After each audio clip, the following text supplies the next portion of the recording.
Hello YouTube, this is Michael B. the Game Genie, and this is another episode of Video Game Nostalgia. Goodbye.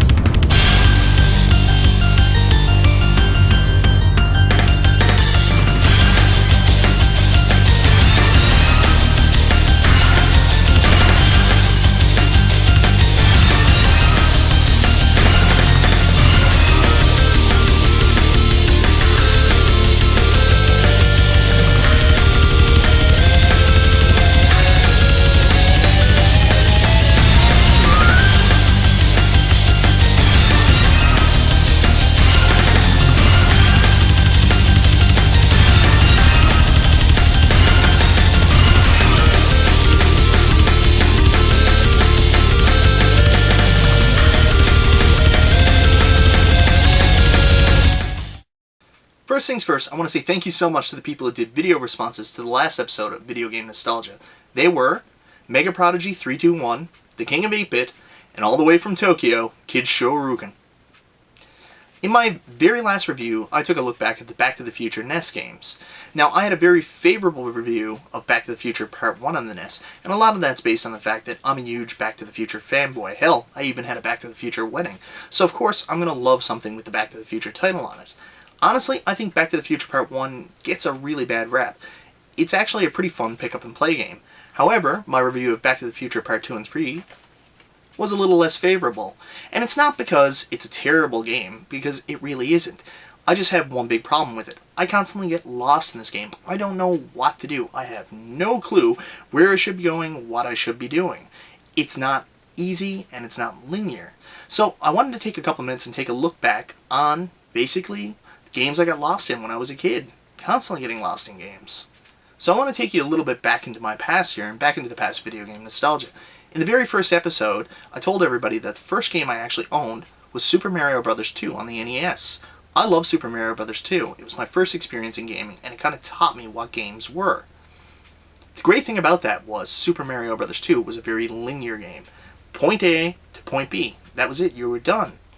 Then you get a game like Metroid on the NES. It's an absolute timeless classic. Revered as one of the greatest NES games of all time. Revered as one of the greatest games of all time. But as a child, I didn't like it.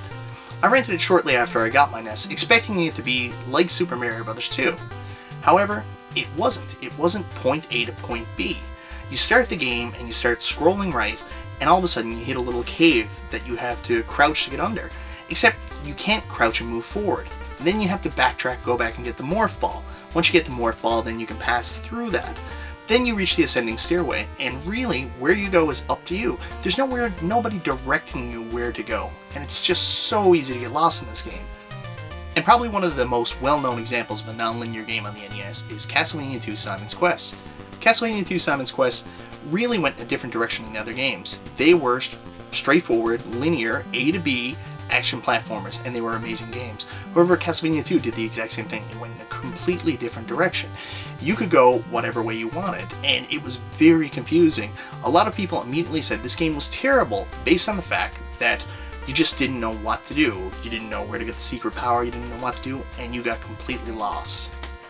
Friday the 13th is another great example of a non-linear game. Shooting back to an episode of Video Game Nostalgia I did a little while ago about rented games, I actually rented Friday the 13th for almost an entire summer, and I was determined to finish it, because it's another movie franchise that I absolutely loved, and I wanted to see it to completion.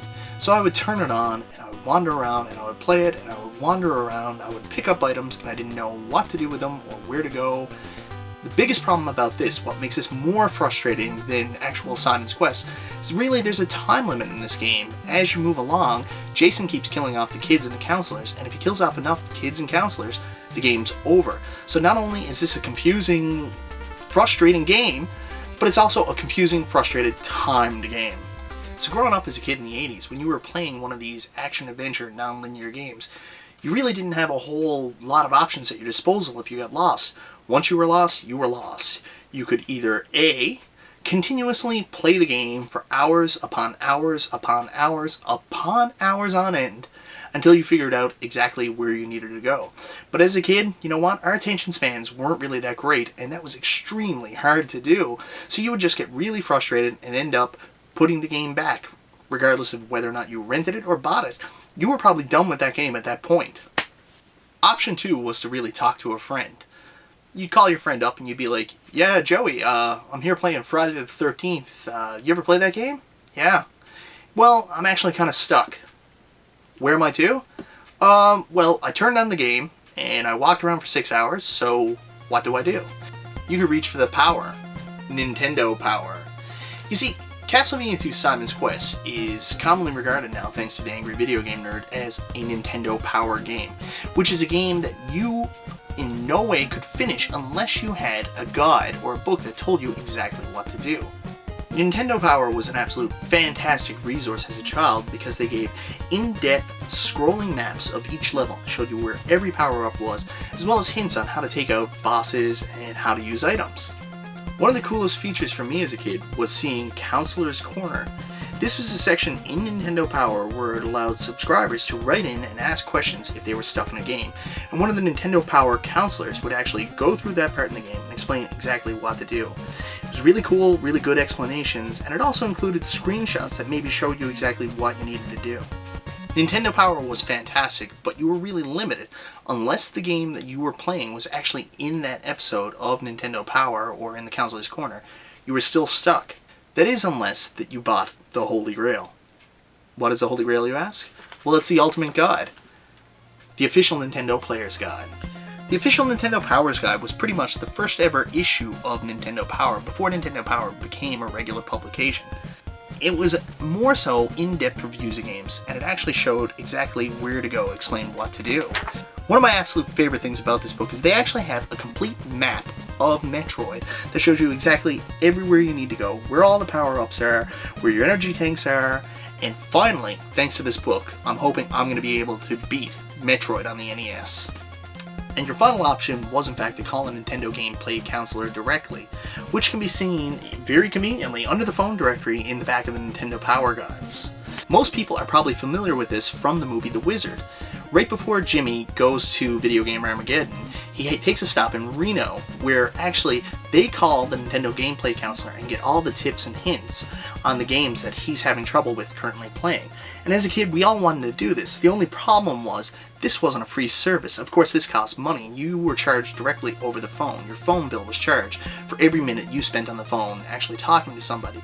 So if you did do this as a kid, I'm sure you got past the game and you were a little bit better at it, but I'm sure your parents weren't super happy when they got their phone bill that month.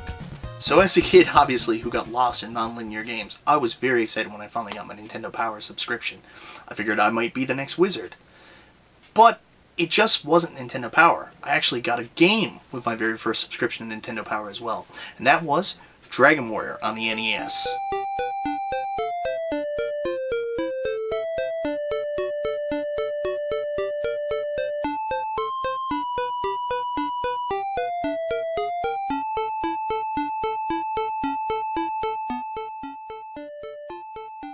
Yeah, you know exactly where I'm going to go with this. Dragon Warrior, of course, is an open-world RPG.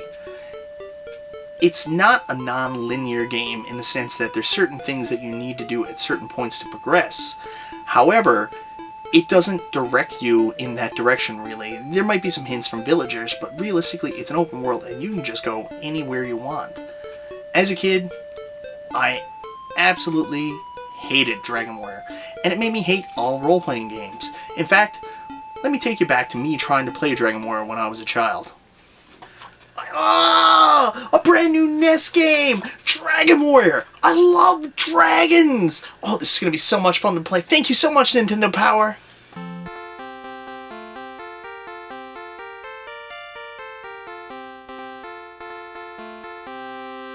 Oh man, I hope I get to play as the dragon.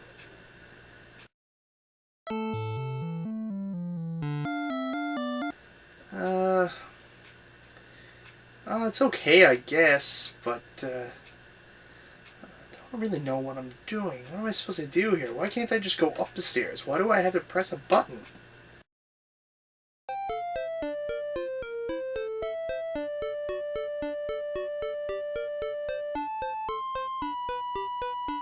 Oh man, there's gotta be something in here somewhere. Come on!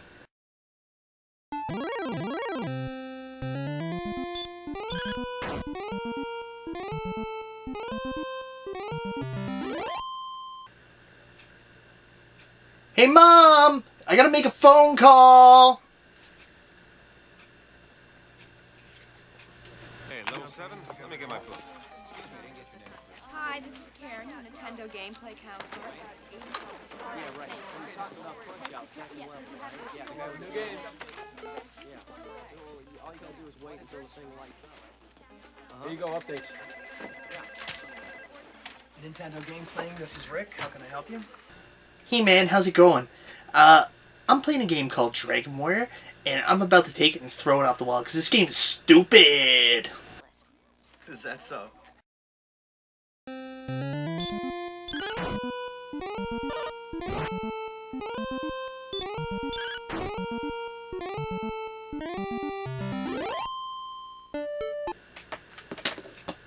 That's it. That's it. I am never playing this stupid Dragon Warrior game again.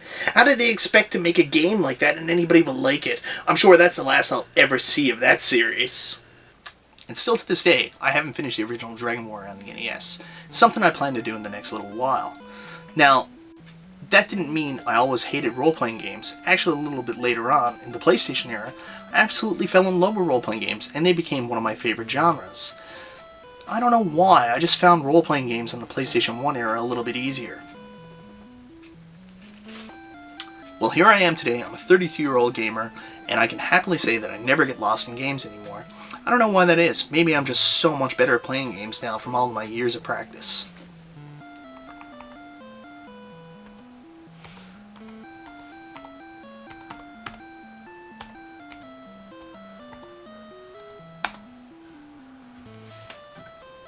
Skill, game facts, same thing, right? Anyways, I'd like to turn it back over to you now. What I want you to do is leave a comment down below, or you can even make a video response and tell me games that you were stuck in as a kid and memories you have of being stuck in a game and just being so frustrated you didn't know what to do. Anyways, guys, thank you very much for watching. This is Michael B. the Game Genie, and I'll talk to you next time.